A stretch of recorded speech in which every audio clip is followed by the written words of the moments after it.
नमस्कार, जय श्री कृष्ण, राधे राधे दोस्तों।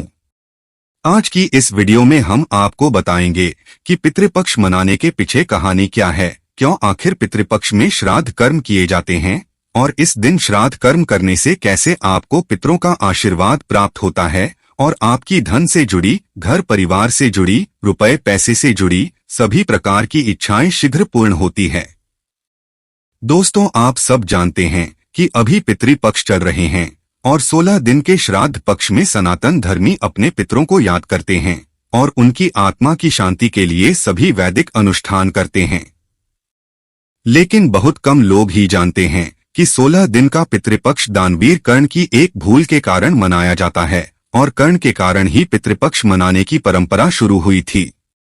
तो आइए आज की इस वीडियो में जानते हैं इसके पीछे क्या है धार्मिक मान्यता। इससे पहले आपसे निवेदन है, यदि आप हमारे चैनल पर नए हैं, आपने चैनल को सब्सक्राइब नहीं किया है तो वीडियो को लाइक करके चैनल को जल्दी से सब्सक्राइब कर देना। साथ ही सच्ची श्रद्धा से पूरी विश्वास के साथ कमेंट बॉक्स में जय श्री कृष्णा राधे राधे अवश्य लिख देना।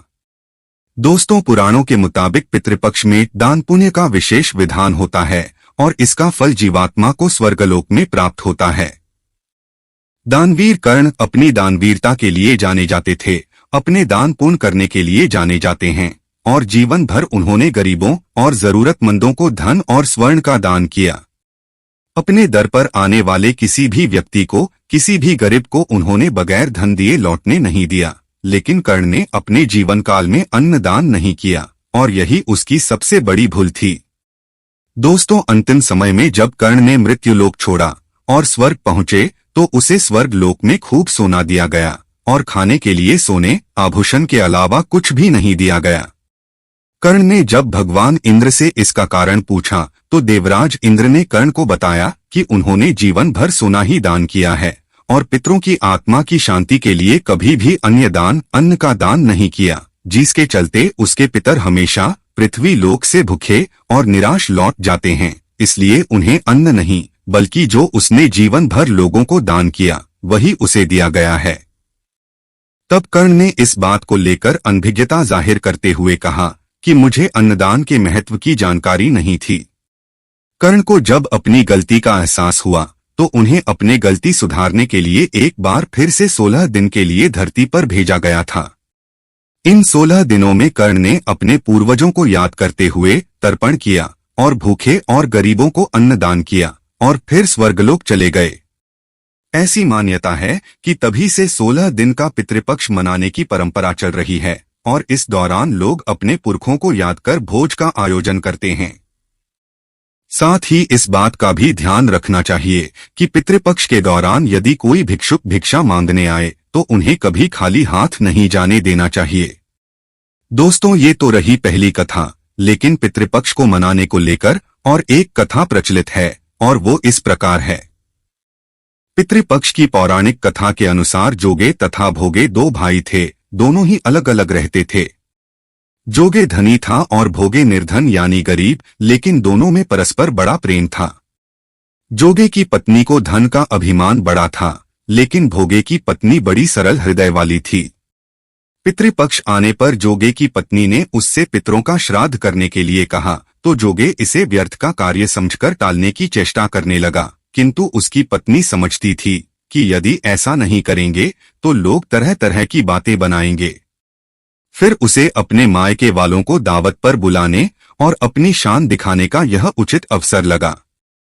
वह बोली, आप शायद मेरी परेशानी की वजह से ऐसा कह रहे हैं, किंतु इसमें मुझे कोई परेशानी नहीं होगी।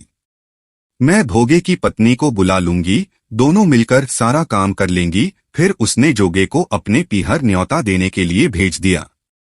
दूसरे दिन उसके बुलाने पर भोगे की पत्नी सुबह सवेरे आकर काम में जुट गई। उसने रसोई तैयार की, अनेक पकवान बनाए, फिर सभी काम निपटाकर अपने घर आ गई। आखिर उसे भी तो पितरों का श्राद्ध तर्पण करना था।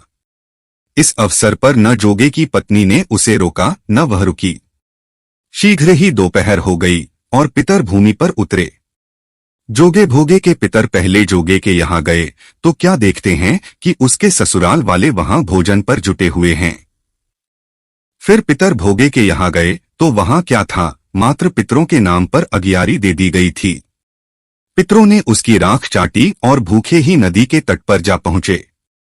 थोड़ी देर में सारे पितर इकट्ठे हो गए और अपने अपने यहाँ के श्राद्धों की बढ़ाई करने लगे। जोगे भोगे के पितरों ने भी अपनी आपबीती सुनाई और फिर वे सोचने लगे, अगर भोगे समर्थ होता तो शायद उन्हें भूखा न रहना पड़ता, मगर भोगे के घर में तो 2 वक्त की रोटी भी खाने को नहीं थी। यही सब सोचकर उन्हें भोगे पर दया आ गई और अचानक वे सब नाच नाच कर गाने लगे, भोगे के घर धन हो जाए, भोगे के घर धन हो जाए। सांझ होने को हुई, भोगे के बच्चों को कुछ भी खाने को नहीं मिला था। उनके बच्चे ने माँ से कहा, भूख लगी है। तब उन्हें टालने की गरज से भोगे की पत्नी ने कहा, जाओ, आंगन में हौदी औंधी रखी है, उसे जाकर खोल लो और जो कुछ मिले बांटकर खा लेना। बच्चे वहां पहुंचे तो क्या देखते हैं कि हौदी मोहरों से भरी पड़ी है। वे दौड़े दौड़े माँ के पास पहुंचे और उसे सारी बातें बताईं। आंगन में आकर भोगे की पत्नी ने यह सब कुछ देखा तो वह भी हैरान रह गई और इस प्रकार भोगे भी धनी हो गया, मगर धन पाकर वह घमंडी नहीं हुआ। दूसरे साल का पितृपक्ष आया। श्राद्ध के दिन भोगे की स्त्री ने 56 प्रकार के व्यंजन बनाए और ब्राह्मणों को बुलाकर श्राद्ध किया, उसे भोजन कराया, बर्तनों में भोजन कराया और इससे उसके पितर बड़े प्रसन्न तथा तृप्त हुए। तो दोस्तों, ये थी पितृपक्ष को मनाने और श्राद्ध कर्म करने की कथा। अब आइए जानते हैं पितरों के लिए श्राद्ध कर्म करने की सही विधि करता है। दोस्तों, अपने पितरों के लिए जो भी कार्य करें उसे श्रद्धापूर्वक पूरी विश्वास के साथ करें। प्रत्येक व्यक्ति को इस पितृपक्ष में श्राद्ध का कार्य अपनी सामर्थ्य अनुसार, अपनी क्षमतानुसार श्रद्धापूर्वक करना चाहिए। पितरों के लिए किए जाने वाले सभी कार्य उन्हें श्राद्ध कहते हैं। शास्त्रों में 3 ऋण विशेष बताए गए हैं, देव, ऋषि और पितृ ऋण। तो ये हैं वो 3 ऋण जो बेहद महत्व रखते हैं। श्राद्ध की क्रिया से पितरों का पितृ ऋण उतारा जाता है। शास्त्रों में कहा गया है कि श्राद्ध से तृप्त होकर पितृ ऋण समस्त कामनाओं को तृप्त करते हैं। शास्त्रों में वर्णन है कि ब्राह्मणों के मुख से भगवान भोजन करते हैं। पितृपक्ष में अपने पितरों का विधि विधान से किया गया पूजन, तर्पण तथा भोजन आपके पितरों को ही प्राप्त होता है। इसीलिए ब्राह्मण ही हमारे तथा पितरों के बीच सेतु का कार्य करते हैं। हमें उनकी बेवजह आलोचना या प्रशंसा नहीं करके अपने कर्म पर ध्यान देना चाहिए, जिससे पितृ प्रसन्न होकर आपको भौतिक समृद्धि प्रदान करते हैं। इसके अलावा इन आवश्यक बातों का भी आप जरूर ध्यान रखें, जैसे श्राद्ध पक्ष में पिंडदान, तर्पण आदि योग्य और जानकार कर्मकांडी पंडितों से ही करवाना चाहिए। परिजनों के श्राद्ध में दूध, दही, घी का प्रयोग किया जाता है। इसमें ध्यान रखने वाली बात यह है कि दूध, दही, घी गाय का ही होना चाहिए। वह भी ऐसी गाय का ना हो जिसने हाल ही में बच्चे को जन्म दिया हो, मतलब उस गाय का बच्चा कम से कम 10 दिन का हो गया हो। तो दोस्तों, उम्मीद करते हैं आज की यह पितृपक्ष की कथा सुनकर आपको सारा जानकारी भली भांति समझ में आ गया होगा। अगर वीडियो पसंद आया हो तो वीडियो को लाइक करके चैनल को सब्सक्राइब कर देना। धन्यवाद।